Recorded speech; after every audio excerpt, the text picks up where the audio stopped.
Let me introduce you to certified life coach, TEDx speaker, and producer of wellness festivals around the country, Pirie Jones Grossman. Welcome. Hi, sweetie. How are you? And hi, everybody. It's nice to meet you. Yes, thank you so much for participating in this series. Oh, of course, of course. It happens to be a topic that's close to my heart, so I'm enjoying. I'm happy to be here. Great, thank you. So I like to start with stories. I always like to start with stories. Would you mind sharing your story with us? No, I mean, there's different types of stories, but I'll share the story about how I got into coaching. Just that I got my master's in spiritual psychology at a school called USM in Santa Monica. Graduated in 2016, and I went there not to be a coach, but I went there to learn how to forgive my mother. She was diagnosed schizophrenia and also bipolar, and had a multitude of problems with drug and alcohol. Was put away into a mental institution for about 3 years. And so I, found myself without a mom, but I had a very loving father. As they say, it only takes one good parent. And he was a great dad with all 3 kids and protected us from that. So I became a seeker. And I wanted to know, what was my purpose in life? Who am I? How can I make the world a better place? And that happened at 6 years old because of an incident that my mom did. Quite frankly, and I'm speaking about it more often these days, but when I was 6 years old, she was very sick. Took me outside the backyard and put a gun to the back of my head and said she had to kill me because my father loved me more than her. And so, of course, that was very terrifying. And so my dad had to send her away. So she was gone for about 3 years. And I didn't remember that incident until I was 18 years old when I was in college and took a psych class. And all of a sudden, the memories started coming up. And what I learned, when you come from such a situation like that, in a home like that, you almost become very sensitive to outside environments, and you learn to read people really well. Because I could tell from my mom's eyes, we call it, does she have crazy eyes and normal? And so I became very sensitive to people and places around me. But I also became an A+ caretaker, an enabler, and I put everybody else first except me. So I have, some experiences of being a teenager growing up with some of those issues, being ashamed and feeling guilty. And, I didn't speak about this for many, many years, Edna, because I was really ashamed of her. People would look at me and say, my God, she looks so together and she's got it all together. But what I was going through on the inside was a lot of low self-esteem, a lot of anger, a lot of high performance, a lot of doing anything and everything just to be right. So I'm sensitive in the work that I do. And I work with kids who have either tried to take their life before and we work to get them healed, or kids that they've got a lot thrown at them these days, more than what we did with social media. And and then I work with a lot of 20-year-old kids that are just lost, or they don't have the right tools to how to handle when they get triggered, or their emotions or their thoughts. And, we talk about things like that. I'm so glad you were doing that work because just the statistics are staggering. The amount of depression and anxiety has grown exponentially. And, many of us got very little education in that when we were in our youth. So how do we help our kids now? So that's why I'm so glad you're here. You're talking about statistics. So I just found out from the latest CNN report, this was just like 2 weeks ago, that The highest group of kids that we're losing to suicide are girls ages 10 to 19. Now, last year it was ages 15 to 21, so it's dropped down. And so, helping your kids, at 10 years old and giving them some tools that they can have so that when they get these feelings, they realize that those bad feelings don't last. They don't stay. They're just feelings. But how do we teach them? And that's what I teach, the tools for parents, what to look for. How is the child acting? Asking them questions. And don't be afraid, by the way, if you do have a child that you're worried has been very depressed and started isolating, their grades started going down, they started not hanging out with their kids again, and there's, something going on. So don't ignore it. Sit your child down and ask them. And if they say no, nothing, maybe they're dealing with drugs or drinking because there's something going on inside that's just treating a symptom. But I tell parents all the time, you set them down, and if you think they are suicidal, the first question you ask is, I'm worried about you. I see some behavior that, is concerning me. So I have a question. Are you thinking about suicide? 99.9% they will say yes, if they are. And then the second question is, so what's your plan? They will tell you. Oh, wow. The third thing you say is, well, you're not alone. I'm here with you. We're going to work through this together. And you don't leave that child alone. Before you even have that conversation, you go to a therapist, you go to a coach, you go to somebody first and have them ready and waiting to get your child some help. And, the National Suicide Hotline is wonderful. They have some great people there that you can actually be on the phone with your child, with a counselor who is trained, right? That's extremely important. Or a local therapist in your city. Make sure you have a conversation with them. So if your child says yes, that you take them directly over to that therapist and get some help. But the main thing is, biggest message that I tell people is, you don't have to be trained to care. Don't. You just have to show your loving side and listen.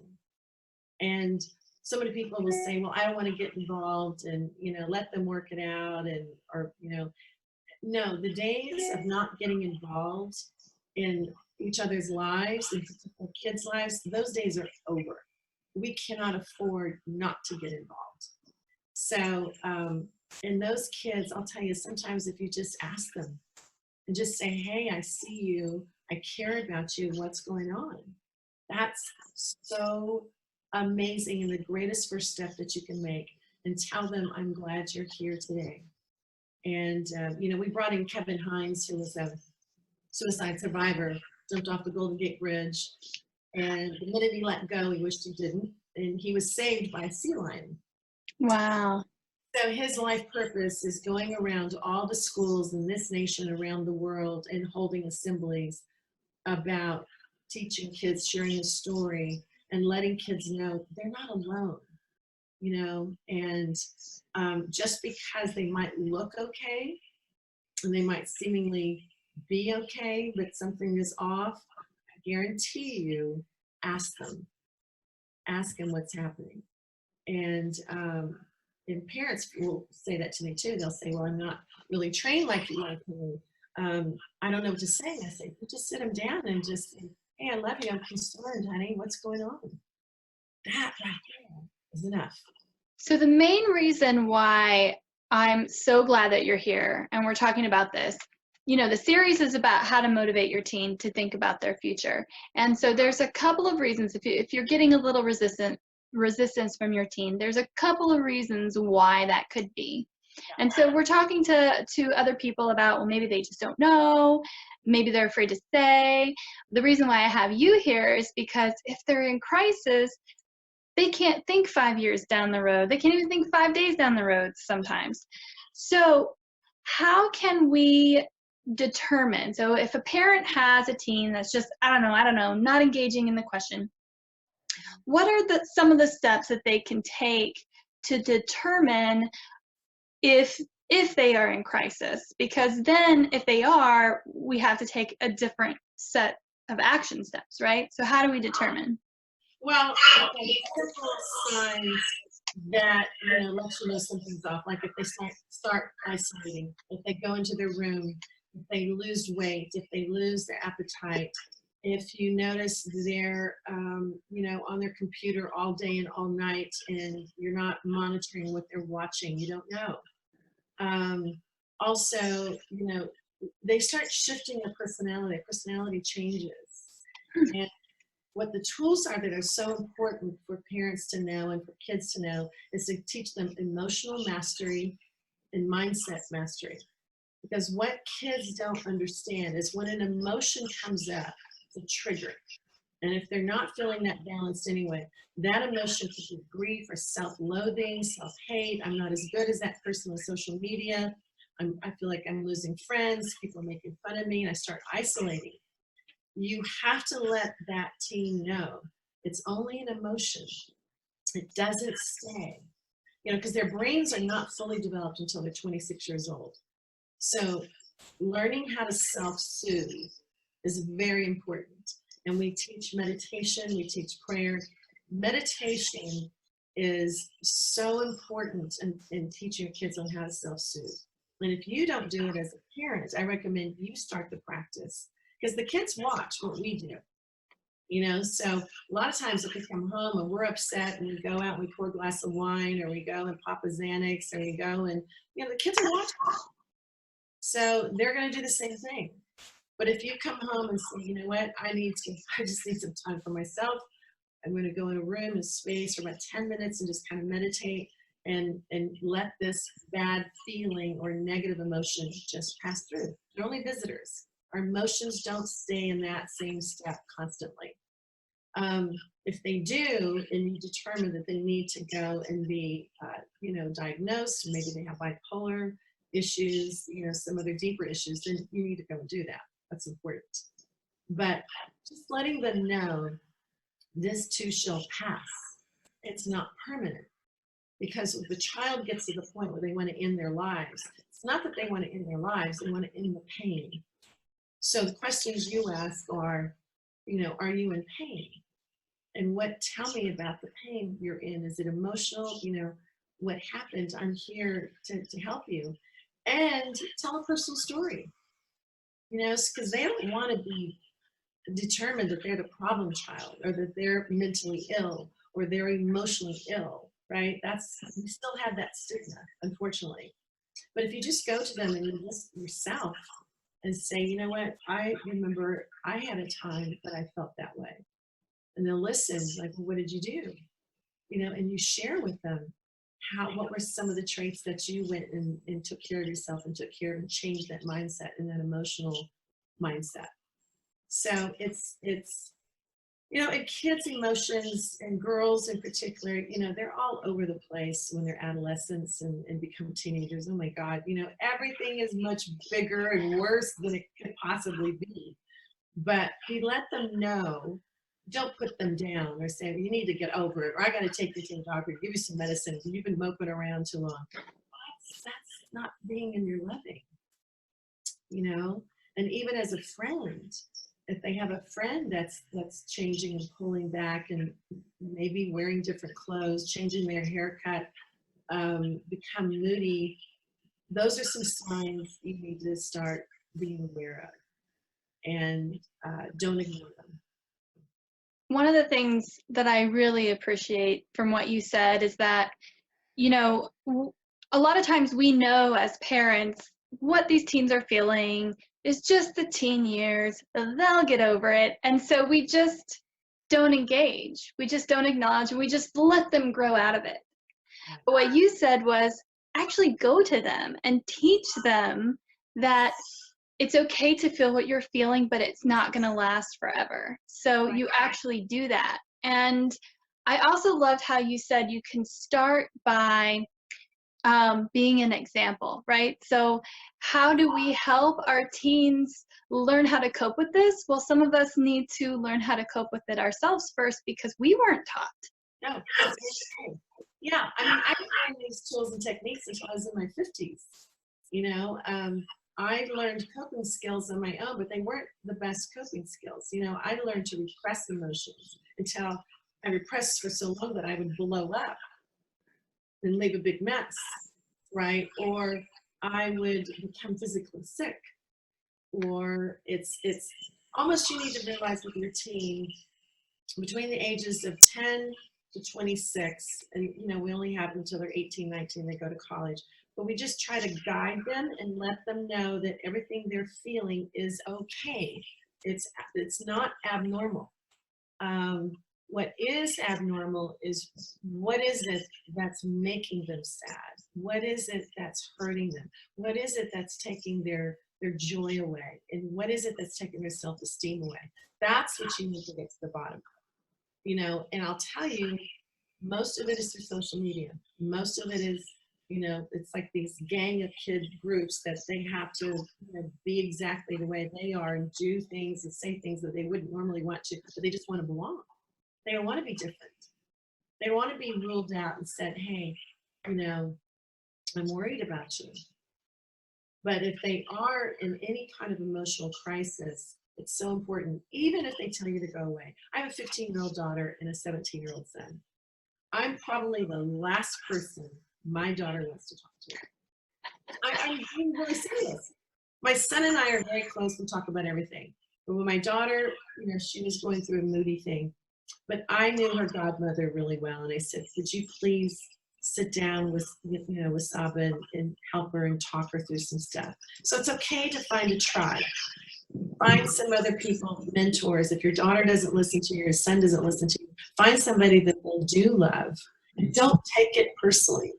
And that was a hard one for me because, oh my God, here I am, a life coach. I work with kids. I work with all my friends' kids, you know, and I can't even reach my own daughter. But one thing I did learn, she watches me. And she watches everything I do. And she was having an emotional day the other day, and she came and talked to me, and I said, well, honey, she goes, I know, go meditate. You know, you would go meditate or go take a walk in nature, or, you know, and I started laughing because she's heard me talk to other kids. She's heard me coach them. So, you know, they pick up a lot more than what you realize. But don't be afraid to reach out to mentor for your child, and don't take it personally, you know. It's true. And I'm so glad that you said that, because, you know, we can do all the techniques that we can to try to approach and communicate with our kids and be as supportive as possible. Sometimes that dynamic between us is just such that right now it would be best to reach out to a trusted advisor, mentor, somebody that can help them with the particular process. So thank you for that. I do want to ask you, so some of us can see the changes in our kids and can see that something's going on, and so we know to ask. If our family situation seems to be perfectly fine, you know, maybe we perceive that there's no reason that my teen should be in crisis because they've had no traumas. So should we go, okay, everything seems fine, I don't need to check in and see if they're in crisis, let me move on to something else? Well, they don't necessarily have to be in crisis, you know, and that's the thing that I really preach.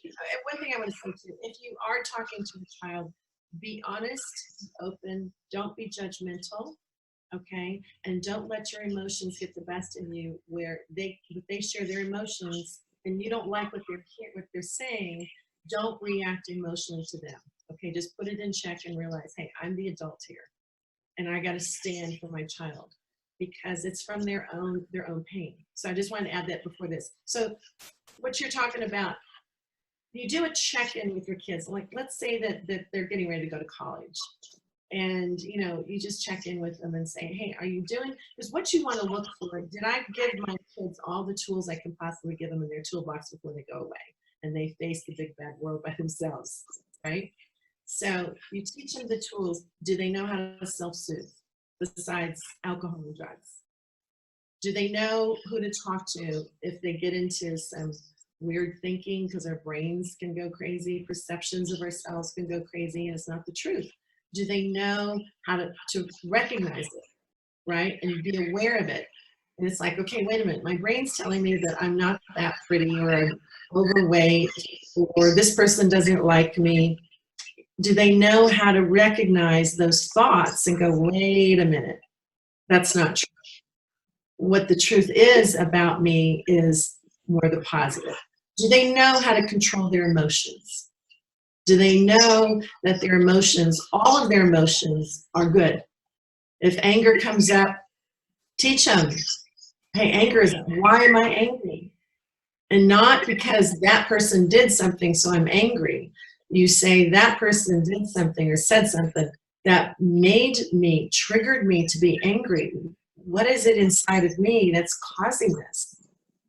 If we take responsibility and teach your kids to take responsibility for their lives and for their emotions and their thoughts, you're going to be doing them the biggest service in the world.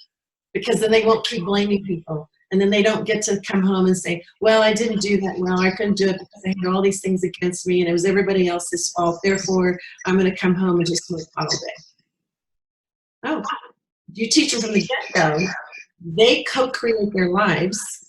They take responsibility for their emotions, and you teach them how to discipline their emotions and how to discipline their thoughts. And it changes behavior. That's probably the most important tool that parents could teach them. Mm-hmm. I agree. You know, that's when you go out in the world and as all the stuff comes crashing in on you, as a school and new jobs and new people and new friends, it's everything. How do they know how to handle that? I agree. I mean, you know, like you said, you learned these techniques in your 50s. I'm learning them in my 30s. And so many of us are just now learning them in our adulthood. So imagine how powerful it can be when you give these tools to your teen to start their adult life with these tools. And if you don't know them and you start learning them now you have multiple members of the family that are able to use these techniques. Absolutely. We make it part of the family. You know, we do family dinners on Sunday nights, and we talk about problems, because I want my kids to learn that they can talk about it and they're not going to be judged. It's a safe place. Even if I don't necessarily agree, I won't put them down. I won't stop them. I won't say they're wrong. I'll just say, wow, you know, how did you come to that determination? And then also another step, if your kids come to you and always asking you how to handle everything, you got to stop the helicopter parenting. It's not going to help them. So if my child comes to me and says, Mom, you know, I need to do this, and this is happening, and oh my gosh, I'm having such a problem with this teacher and this class, and I don't know, blah, blah, blah. First thing I'll say, I'll listen, and then I'll say, wow, that's a lot on your plate. And, you know, they'll nod and they go, I know. And I go, so what are you going to do about it? And they're like, wait, no, we're coming to you because we want you to tell us how to handle it. And I'll say, well, how about this? Why don't you give me some ideas of what you think? And then we'll go through that process of, they'll give me an idea. Well, if I do this, I'll go, well, what's the repercussion? Well, this will probably happen. Okay, so what's the other thing? Well, if I do this, then this will happen. In other words, you're teaching them to think on their own. And they also learn to trust their own inner voice. And that's something else I teach, you know, kids that I work with, is how to listen to their inner voice, their inner compass, and trust that more than what their best friends are doing or their, you know, whoever, and becoming a sheep. You want to raise leaders and leaders of their own lives. So how you raise leaders is giving them the strength that they know who they are, they're loved and accepted for who they are, and when troubles come about, they know how to handle them. And if they get stuck, they know they have you. If they get stuck, they go to another mentor. You know, so it's teaching them to think and deal with their own emotions and thoughts. But you've got to, it's responsibility on you as a parent. You've got to know how to do that. I love that advice, because I think as parents, we can so often just go into, well, let me tell you what to do. Like, I know how to fix this, so let me tell you what to do. Because most parents want to feel loved and needed. You know, so the kids come to them, hey, Mom, what can I do this? Can I do that? And so by the time they go to college, they don't know what the heck to do. Because Mom always took care of it, or Dad always took care of it. Yeah. Or They had no responsibility for their own life. And I think so many parents do that with the intention of, if I always have an answer to their problems, then they'll always come to me. Right. But then you get set in the trap of being the lecturer. Whereas if you ask the question, then they can come to you knowing that there's not going to be a lecture and there's not going to be judgment. And like you said, it's also teaching them to think. Teaching them to think, and it also builds self-esteem. Because if they come up with their own strategy, and whatever strategy they choose, by the way, you support. If they fall down their knees, that's okay. You know, they know what the repercussions were. So you teach them, the more they can think and feel for themselves, the more self-esteem that you're giving them. So if an emotional thing comes up and they get triggered and they're like, oh my gosh, I'm so, you know, my life isn't worth anything. I should just end it. And it's impulsive and it's just in that pain in the moment. How awful. And that's what's going on in this country. Instead of when a painful moment happens, your child goes, wow, that really hurt. You're like, well, honey, tell me why did that hurt? You know, what happened? And you listen and go, well, you know, I know it hurts now, but it's not going to always hurt. You know, so what can we do to make this, you know, change into a different situation? And so it teaches them how to self-soothe and also listen to the inner voice and make decisions which are right for them. Because your decision as a parent may not be the best thing for your child, for their personality. And they What? the answers. What? It may not be? Really? And you always and always assume, I know for me as a coach, I always assume that all of the answers are within my clients.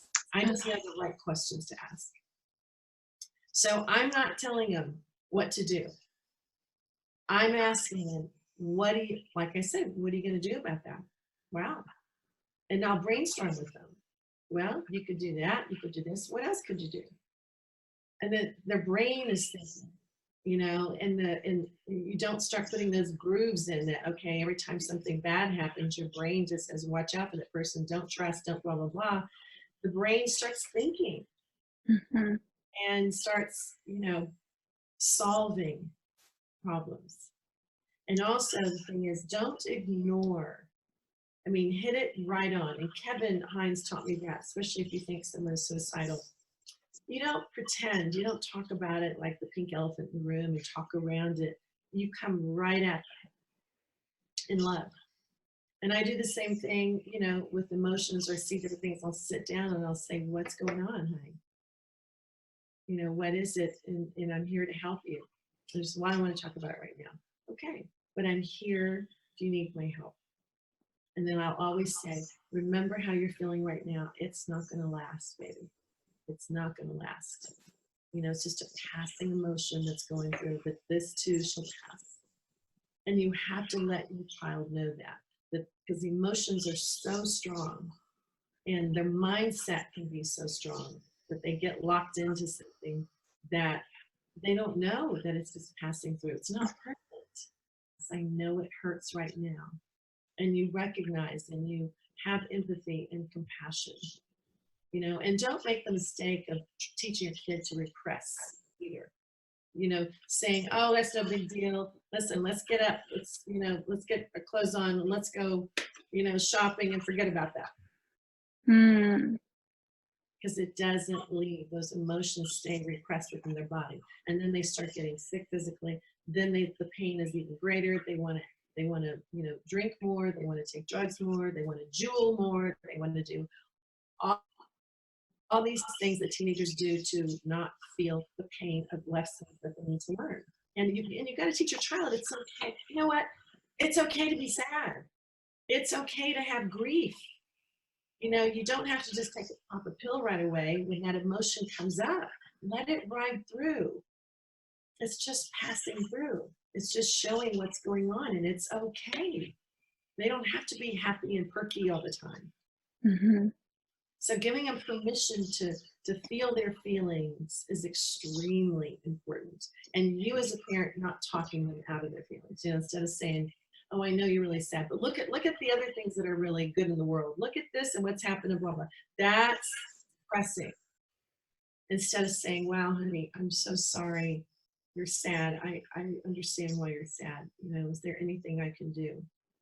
No, no, Mom, there's nothing. I'll say, okay, I just want you to remember one thing, that it's just sad for a while, and this will pass through, and something else will come through. Now, if your child is in sadness for a long time and grief for a long time, that's when you need to take them to a therapist and get diagnosed and make sure there's not any other things going on.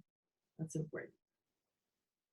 So, have you seen in your work, like I said before, when it comes to planning future, if your kids are really struggling right now, it can be hard to future plan. So maybe we need to take care of what's happening right now. Have you seen in your work a lot kids come out on the other side and be able to start future planning? Oh, absolutely. That's phase 2. So if your child, or your teenager, your 20-year-old, is going through a lot of emotional pain about something, my first job as a coach is to help them, release those toxic emotions, that pain, get it out. Because until you get the bad stuff out, you can't put the good stuff in.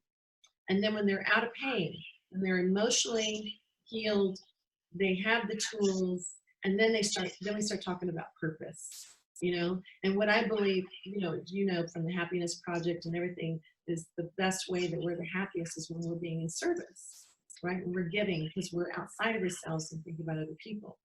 So once we get them out of pain, the next step is I get them in service, and they'll pick whatever they want to do. And then they get excited and think, oh my gosh, I think this is my purpose, and I might want to start a business with this. I'll give an example of a client that I have, 22 years old. She tried to end her life 2 years ago. Massively, drinking, doing drugs. She got cleaned off that, started working with me for 6 months, cleared out all of the stuff that was inside of her.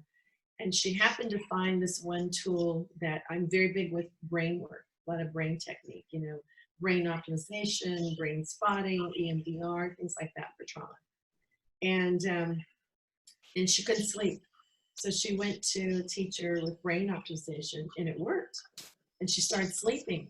So she got so excited, she said, oh my gosh, I want to help other people in the world. So she went and started studying with this teacher, learned how to do it, and now she's got a business. And she started out of it. So sometimes I tell my kids, I go, you know what, sometimes pain equals purpose.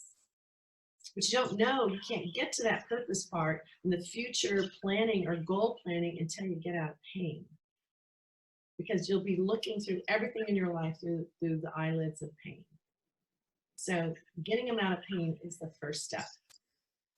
And then how to deal with the pain, so it doesn't keep, representing itself and coming in and discouraging what you want to do in life, and making sure that you can get out of bed, and making sure that you can be social and not isolate anymore, and you start feeling more confident, because I always ask them, what does your ideal life look like?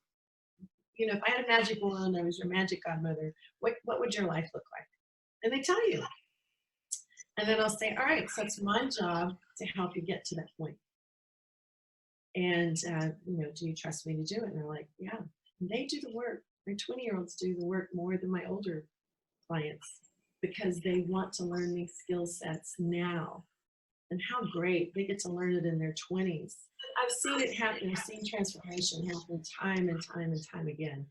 So that's why I know these tools work. I haven't had a client yet, knock on wood, that failed. They have to be committed to the work. They have to show up as much as I do. But the magic happens. And it takes like 6 months. That's about it. And then they just they get it. That light bulb comes on. It's like, oh, what was I hanging on to? And I go, I know. Sometimes you get kids, going through a tough time when they're 14, and then by the time you get them to their 18, all of a sudden they look at you like, what was I thinking? I go, I know. I just had to make sure you were guided, and we worked with you, during this whole time. And that's what we as parents just need to do. We're here to guide them. Mm-hmm. Yep. And we all experience it, right? We all go through those times and we come out and we go, what were we thinking? But like you said, pain leads to purpose, right? If you do have a child that's maybe you're wondering if they're in crisis or if they need some help, or even you as a mom or a dad, I'm offering a 30-minute free coaching call that you can book online on, you'll see it on my website too, with my calendar's on there. And, we can talk for 30 minutes and see if I can help redirect people, or if, people are interested in working with me or their child is something, I'm open to that. But, I want to hear the story, and I want to hear, I just want people who are listening to this to remember acting, to make that first step, and asking for help is the first step on how you can change your life or your child's life. It doesn't have to be like this. You don't have to stay stuck in pain or concern or losing hope. I call it losing the big vitamin H. I help bring that back to you, because what I didn't share in part of my story, and I'll tell you at the end, is that I'm a suicide survivor myself. And I know what it's like to be in that dark night of the soul. And believe me, people who looked at me, I was on entertainment television. I was married to a top movie producer in the world. I had a mansion in Bel Air.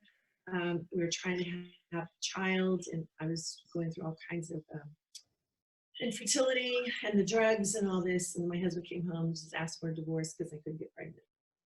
So I lost my hope, and I know what that dark night of the soul looks like and feels like. And I didn't have the tools. I was 35. I didn't have those tools. And God saved me. And I ingested over 400 pills and was rushed to the hospital, and I had a second chance. So that's a lot of why I do the work that I do, because I was an emotional mess. I was, yes, other drugs, fertility drugs were inside me, but I've been there. So there's nothing that people are going to tell me that I'm going to go, oh, wow, I can't deal with that. We're all messy. And so sharing what I've learned that helped me change my life into a more empowerment life is what my mission is for others. So it can happen. Thank you for sharing your story with us. Thank you for being so honest and vulnerable with us as well. I really appreciate that. Thanks, Edna. I appreciate it. It's wonderful you're putting the show out there. It's great. Thank you. Yeah, we all do. Yes. Yes. Thank you so much. And I'll make sure everyone gets the link to your free gifts. And let's talk again soon. All right, Sandy. Take care, and thank you. Thank you. Bye. Okay.